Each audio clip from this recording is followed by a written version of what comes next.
నమస్తే, welcome to ATV. ఈరోజు తొర్రూరు పట్టణంలో దాదాపు 16 మున్సిపల్ కౌన్సిల్స్కి ఇక్కడ ఎలక్షన్స్ జరగబోతా ఉన్నాయి. ఇక్కడ పాలకుర్తి నియోజకవర్గానికి సంబంధించినటువంటి శాసనసభ్యురాలు యశస్విని రెడ్డి గారు ఇక్కడ ప్రతి ఇంటికి డోర్ టు డోర్ క్యాంపెయినింగ్ చేస్తూ ఉన్నారు. సో మరి ఇక్కడ కాంగ్రెస్ పార్టీ ఘన విజయం సాధించాలని వాళ్ళు ప్రతి చోటకి కూడా వెళ్ళి ప్రచారం చేస్తూ ఉన్నారు. ఇప్పుడు ప్రచారం కార్యక్రమంలోనే 5వ వార్డులో ఉన్నాం.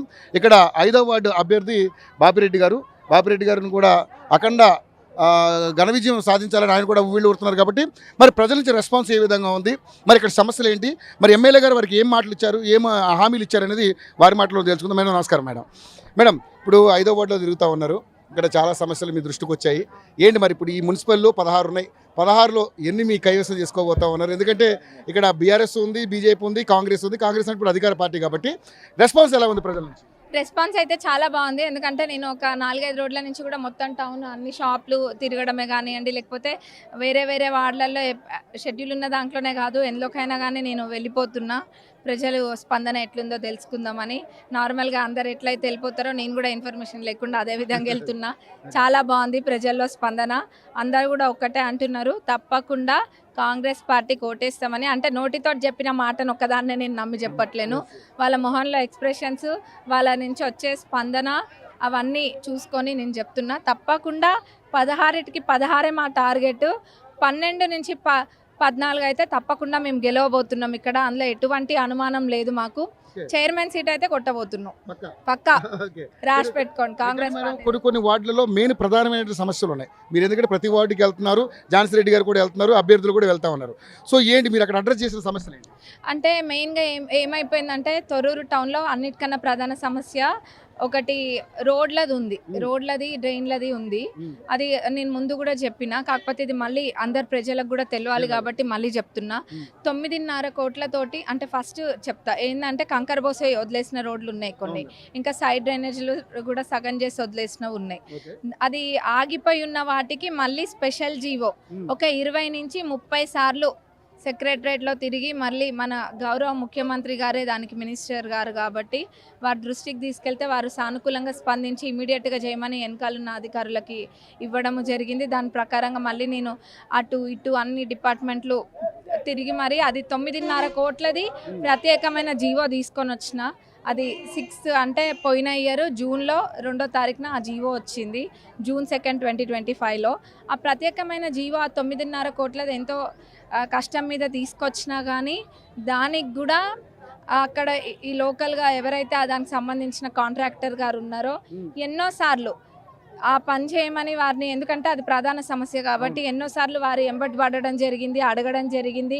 వారికి ఇంకేదైనా ఉంటే కూడా వాళ్ళది ఏదో వేరే పని ఉందంటే కూడా చేపించడం జరిగింది. అయినా కానీ రేపు దసరా సంక్రాంతి అనుకుంటూ వాళ్ళు ఈరోజు రేపు ఎల్లుండి అనుకుంటూ కాలం గడిపినరే కానీ ఆ పనిని మటుకు ప్రారంభించలే. మొన్న కోడొచ్చే రోజు దాకా కూడా రేపు తెల్లారు వస్తుంది, ఎల్లుండి వస్తుంది, వారంలో వస్తుంది అన్నట్టుగా చెప్పుకుంటూ వచ్చినారు. ఆ కాంట్రాక్టర్ గారు ఎవరో ఉన్న వాళ్ళందరికీ కూడా తెలుసు, మన మాజీ గారి బంధువు.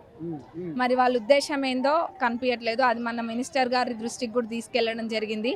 ఆ నిధులుండి కూడా పని చేయకపోవడం అన్నది చాలా బాధాకరం. ఎందుకంటే అందులో కంకర పోసి ఉంటే పిల్లలు పడడం అట్లాంటివి జరుగుతూ ఉంటాయి.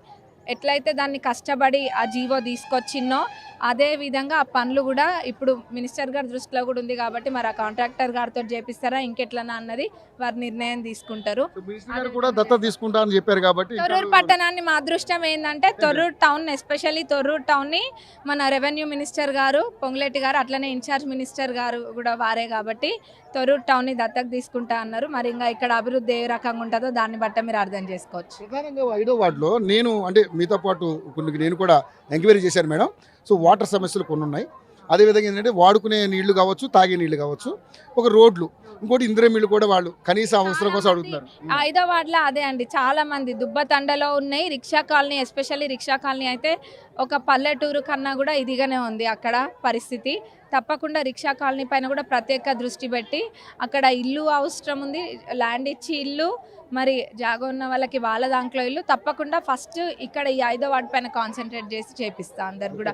ఇంకా రోడ్లు, రిక్షా కాలనీ ఎందుకంటే చాలా వెనక పడిపోయి ఉంది. అది చూస్తే మీరు కూడా చూసిండ్రు కదా, టౌన్ లాగా లేదు. ఇక్కడ నిల్చున్న మా అభ్యర్థులు కూడా అదే చెప్తున్నారు.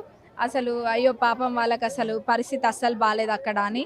తప్పకుండా అక్కడ రోడ్లు ఇంకా drains, road, drinking water facility కూడా ఉంది. అది ఎస్పెషల్లీ ఇందిరమ్మ ఇల్లు కూడా అర్హులైన ప్రతి పేదవాళ్ళకి రెండో విడత వచ్చేదానికన్నా ముందు మరి రెండో విడతలో కూడా కవర్ చేసి పెట్టించే బాధ్యత మీ నాది. ప్రభుత్వంలో చాలా మంది ఆనందంగా ఉన్న వాళ్ళు ఏంటంటే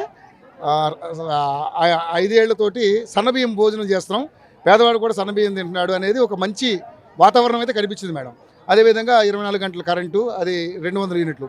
గ్యాస్ కొంచెం సమస్య ఉంది, అది కూడా కొంచెం మీరు దృష్టి తీసుకెళ్ళవాలి. అది మీరు అన్నమాట వాస్తవమే. కొన్ని చోట్ల కొంతమందికి అది సమస్య ఉంది. ఎందుకంటే ఇంకొకటి ఏమవుతుందంటే అది అకౌంట్లో పడతాయి. అది రిటర్న్ అకౌంట్లో పడ్డప్పుడు చాలా మంది చూసుకోవట్లేరు, అకౌంట్లలో డబ్బులు పడేది కూడా చూసుకోవట్లేరు. అదొకటి సమస్య ఉంది. ఇంకా రాని వాళ్ళు ఏదైనా ఉంటే కూడా దానిపైన ప్రత్యేక దృష్టి పెడతాం. సార్ మీరు మరి ఇప్పుడు అభ్యర్థిగా, ఎందుకంటే మేడం గారు అనేక రకమైన హామీలు ఇచ్చారు, మీరు కూడా ఆమె అండదండలతో ముందుకెళ్తా ఉన్నారు, ఏంటి మీ ప్రజలకు ఏం చెప్పాలనుకుంటున్నారు? ఇప్పుడు ఉన్నటువంటి సమస్యలు ఏదైతే ఉందో పూర్తి స్థాయిలో తిరిగినాం కదా, మేము రిక్షా కాలనీలో తిరిగినాం. అక్కడ పెద్ద సమస్య ఏందని అంటే ఆ కాలనీలో కనీసం మున్సిపాలిటీ క్లీన్ చేసేటోడు కూడా లేరు. అంటే సఫాయి వాళ్ళు పోయి ఆడ చేసే పరిస్థితి కూడా లేదు. పోతే ఏంటంటే అక్కడ ఇల్లు లేని నిరుపేదలు బాగున్నారు, కంప్లీట్ ఇల్లు లేవు. వాళ్ళు ఏమైనా రోజు రిక్షా దొక్కుకోనో ఆటో నడుపుకోనో రోజు పొద్దున్నే లేచి పనికి పోయి సాయంత్రం వచ్చి తిని పడుకునేట వాళ్ళకి అక్కడ ఉన్న ఏంటంటే ఉండటానికి ఇల్లు లేవు, పాపం కిరాయి ఇళ్ళల్లో ఉంటారు. మరి అటువంటి వాళ్ళకి అక్కడ దగ్గర నాకు తెలిసి 50 నుంచి 60 మందికి ఇండ్లు లేవు. స్థలాలు లేని వాళ్ళు ఒక 20 మంది ఉన్నారు. ఈ 50, 60, 70 ఇండ్లు అక్కడ ఇవ్వాల్సినటువంటి పరిస్థితి ఏర్పడింది. అక్కడ ఇస్తే కొంచెం అభివృద్ధి అనేది జరుగుతుంది. దాకపోతే రోడ్లు ఎప్పుడో పోసిన రోడ్లు, సర్పంచ్ పీరియడ్లు ఉన్నప్పుడు పోసిన రోడ్లు డ్యామేజ్ అయినాయి, డ్రైన్స్ డ్యామేజ్ అయినాయి. కొంతమంది పెన్షన్ లేరు, పాపం ఫిజికల్లీ హ్యాండిక్యాప్డ్ వాళ్ళు ఉన్నారు. వీళ్ళందరినీ చూస్తే పేద ప్రజలే, మొత్తం అక్కడ పేద ప్రజలు. ఇక్కడన్నా ఎడ్యుకేటెడ్స్ ఉన్నారు, ఇక్కడ ఉద్యోగస్తులు ఉన్నారు, విద్యార్థులు ఉన్నారు, రైతులు ఉన్నారు. కానీ అక్కడ బాగా ఇబ్బంది ఉన్నది. ఆ సమస్యలు ప్రత్యేకంగా దృష్టి పెట్టవలసిన అవసరం ఉంది. రేపు అవసరం అనుకుంటే మంత్రి గారిని కూడా మేము అక్కడికి తీసుకెళ్ళి ఆ సమస్యల పట్ల శ్రద్ధ వహించి వారి దృష్టికి తీసుకెళ్ళి, ఎందుకంటే గ్రామం కూడా దత్తత తీసుకుంటు కనుక టౌన్ దత్తత తీసుకుంటు కనుక అక్కడికి వెళ్ళి ఆ మంత్రి గారిని కూడా ఆ సైట్కు తీసుకెళ్తాం మేము. మళ్ళీ ఒక రోజు ప్రోగ్రామ్ ఉంటుంది, ఝాన్సీ మేడం గారిది వారిది. మళ్ళీసారి ఎమ్మెల్యే గారు వస్తారు. 3 సార్లు కూడా మేము తిరుగుతాం. వాళ్ళకు మన ప్రజలకు ఒక నమ్మకం కలిగిస్తాం.